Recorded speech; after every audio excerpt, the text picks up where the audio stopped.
Hello and welcome. Today I am in the Tier 10 Royal Navy battleship, the Conqueror, and I am using the legendary upgrade. What does the legendary upgrade do in the Conqueror, you might ask? And it's actually really powerful. It increases your rudder shift time and your turret traverse time, meaning that you will be able to dodge shells more easily while still firing at your opponents. Now you might go, wow, rudder shift time on a battleship, who would ever want that? But you see, if you take the rudder shift upgrade, normally, and the legendary upgrade, your rudder shift gets down to 8.3 seconds. Yes, 8.3 seconds on a tier 10 battleship, especially one of this size. It's insane, because that's like the level of rudder shift many cruisers have. And as a result, the Conqueror ends up being very good at HE spam at long range, because she can simply dodge incoming shells rather well, and you'll see this in action here. You'll also notice that I am using Survivability Expert, and there's good reason for it. You see, in short, Survivability Expert tends to be better than Basics of Survivability, as long as, on the Conqueror, as long as you take less than 5 full duration fires. Now floodings are, included in there as like a multiple of fire. If anybody's interested in the numbers, I can show the numbers on some kind of a video in the future, but just let me know if there's interest. Also right now, notice how I'm stopping right here. The reason why I'm stopping, well, I kinda messed up. I would have wanted to be able to turn out, but I got a bit too close to the island. However, the idea of me doing this is that, if you look at the minimap, there's only me, the Shimakaze, and everybody else is sailing away. Meaning that I have to be very careful, because if I keep rushing in until I make first contact with the enemies, it might be too late, because it might be impossible for me to start running away at that point, because, it takes quite a while for a ship to try to run away. So, I got surface spotted before firing, meaning that there's a destroyer here, close enough. Well, obviously she's in sea. And unfortunately, since I can't turn away, I have to turn closer and start running. But that's definitely what I'm going to do, because the only ships on our team here are me and that Shimakaze. And I mean, if you look at the minimap, we can see that, hey, there's a Montana, a Bismarck, a Stalingrad, and a Yamato, plus a destroyer here. Meaning that there are at least 5 enemy ships here, whereas there are only 2 allied ships.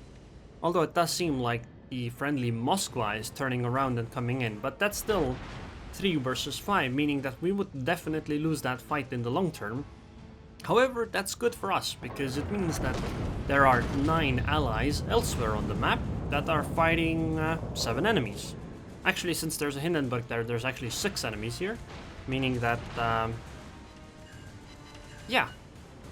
9 of our allies will be fighting elsewhere on the map versus 6 of theirs, meaning that our team should win that fight really easily. And as a result, we should be winning the game.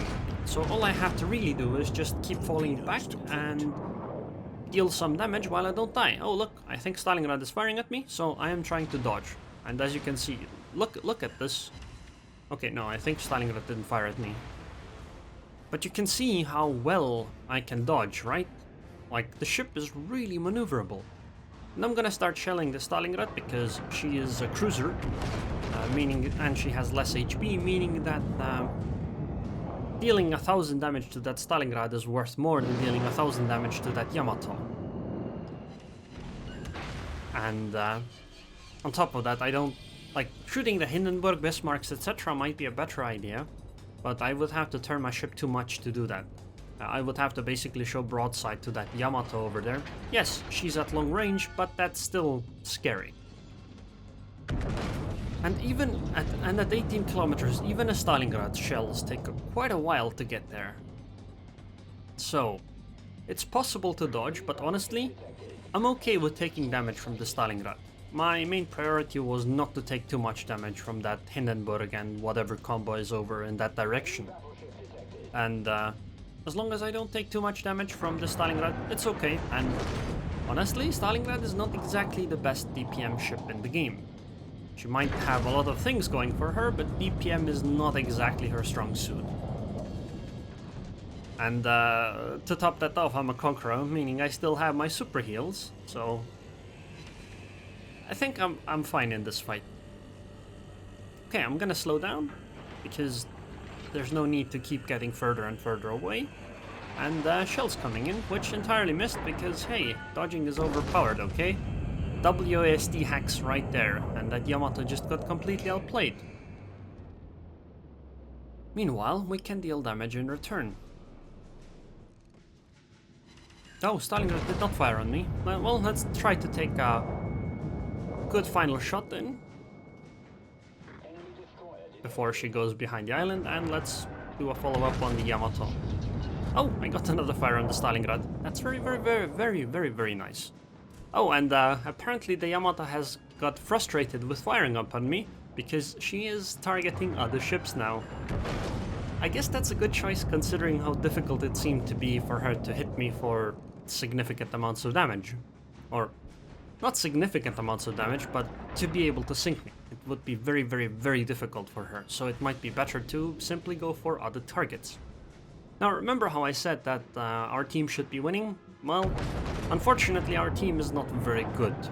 However, I think they still hold a significant enough advantage that we should win this game. I mean, yes, we are behind one ship, but look, it's just me and the Shimakas over here, and there's the Stalingrad, Yamato, Hindenburg, Montana, Bismarck over here. Plus there's a Z-52 somewhere in the middle. So we're literally talking 6 ships here versus us 2, me and the Shimakas.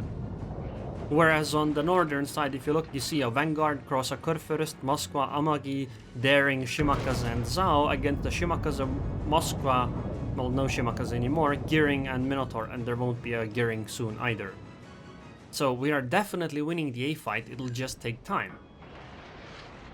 And once we win the A fight, I don't think they can contest A at any point in this game. Like, that will be ours. There's nothing they will be able to do about it. So the entire fight will come down to the B cap, and or, you know, maybe the ships, because we are definitely going to get into a ship's advantage at some point.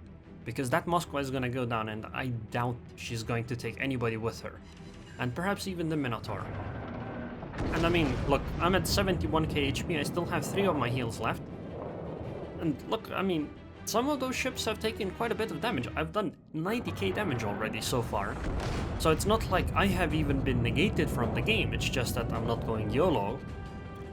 And hey, our Shimakas is still alive too. In fact, I think that the Shimakas not dying is this Shimakas playing well. Even if she hasn't really done anything, the fact that she has survived is really important. There's one other thing that she's been doing. She's basically scouting for me in that I know there can't be a destroyer coming from that direction at me because there's a Shimakas there, I would know beforehand. Now, I am slightly worried that maybe the Z-52 would come towards me. I think it's very unlikely, but it's possible. So I'm just going to turn around now and start going closer because I want my XP at some point, right? And at some point, I think we're going to get such an advantage that will simply snowball out of control. Oh, we can see the Z-52, so I don't have to be worried about her being here, and as a result, I can just freely go close. It'll be all about trying to dodge the shells coming in from the various battleships. And considering, you know, how this game has been going so far, I think I'll be pretty good on that aspect. In fact, I'm not even sure if they want to shoot me anymore at this point, because that must have been really frustrating so far. By the way, if you didn't notice, in chat I mentioned that the Montana on the enemy team actually has a scout plane, because I was out of range of a normal Montana, or I guess the range upgrade. Which is insane. Why would you take that on a Montana? Actually, does a Montana get a scout plane? I don't even know. But yeah, basically, this game has been quite a success for me, because... Okay, there's a Yamato firing at me, so I'm slowing down right now. Hopefully the shells will overshoot me. You can see the shells are incoming. And the turning plus slowing down... Well, maybe not the slowing down, but at least the turning definitely made the difference. And that Yamato did nothing to me. And honestly, this game has been a great success for me and this Shimakusa, because we went to this side of the map with just us two. And we kept something like 4 or 5 players busy. And we didn't die. And meanwhile, at least I did a whole bunch of damage too. I know the Shimakaze didn't do much damage, but that's okay, you know. I did enough for both of us. And I mean, they have lost all of their destroyers, so there's basically no chance of the enemy team winning. Doesn't matter that they're 200 points ahead. They're not going to win this match. Just because we have such an overwhelmingly better position. Look at the minimap, right? Why I mentioned that the Shimakaze surviving is so important? If you look at the minimap, you can see that on our team we have the A cap, and there are no ships on the enemy team that could potentially wrap around and steal A from us. However, on the C side, we look that the enemy team is in a similar position. There are lots of ships over there. However, we have a Shimakaze over there, meaning that the moment they leave that cap zone, the Shimakaze can just waltz in there and take the cap zone. And there's nothing the enemy team can do. I mean, I guess there's radar and all that, but I'm saying that we can harass the cap zone. The Shimakaze could literally just park in there, and all they can do is hope that they could sink the Shimakaze during the radar, which I think is quite unlikely. And because of that, this Shima surviving is a pretty big deal. Although I think we would have won the game regardless, because we're just, you know, we're just winning so hard in the number of ships. And if you're wondering why this kind of a difference happened, I mean, it might be skill, of course, but there's one other aspect too to consider. That's the... I don't really know what it's called. I've mentioned this concept before, but this is also something that's used in naval. Like, I've found out that it is used in, or was used in real naval, I don't know, engagements, or no, not engagements, real naval strategy. That is concentration of force. And the idea is that, let's say you have two teams with equal players, 12 versus 12, and one team splits their team into two, so they have 6 ships, and another group of 6 ships, while the other team has all 12. If the 12-player team fights one of the 6-player groups, and then fights one of the 6-player groups again, then the 12-player team wins, at a rather overwhelming rate. Because 6 versus 12, all of the 6 ships sink. However, on the 12 side, maybe 4 ships sink, maybe 5 ships sink. But then you're looking at the end of the fight and you're dealing with a 7 versus 6 or an 8 versus 6. Meaning that the 12 ship side would hold a distinctive advantage. And this advantage comes from the fact that they bring more guns to bear. They can put out more alpha damage, so to say, compared to the 2 groups of 6. And in my opinion, that's why we won this game in terms of fighting power, because on the A cap it was like 7 or 8 of our players versus 4 or 5 of theirs, meaning that those 4 or 5 that tried to stand their ground on the enemy team, well, they didn't really have much of a chance because they were literally outgunned. And meanwhile, I fell back on this side of the map and kept a whole bunch of ships busy. And because I was falling back instead of standing my ground, I didn't actually go down. Also, as you can see, we took the C cap, or rather the Shimakaze took the C cap. And it went exactly like I talked about. That's because I already know what was going to happen, but I think strategically that was fine, and that's why you saw me commend the Shimakaze during the match as well, because I realized that's what the Shimakaze can do, and I thought that was really, really smart. And yeah, it's not like a stellar Conqueror game, but in terms of damage output at least, but I think strategically and what we ended up being able to do in this match, this was an excellent game. And I mean, 153k damage is not something you can really sneeze at either though, right? But we're dealing with a Conqueror, so some damage output is expected. So, I guess we will simply sink the Stalingrad.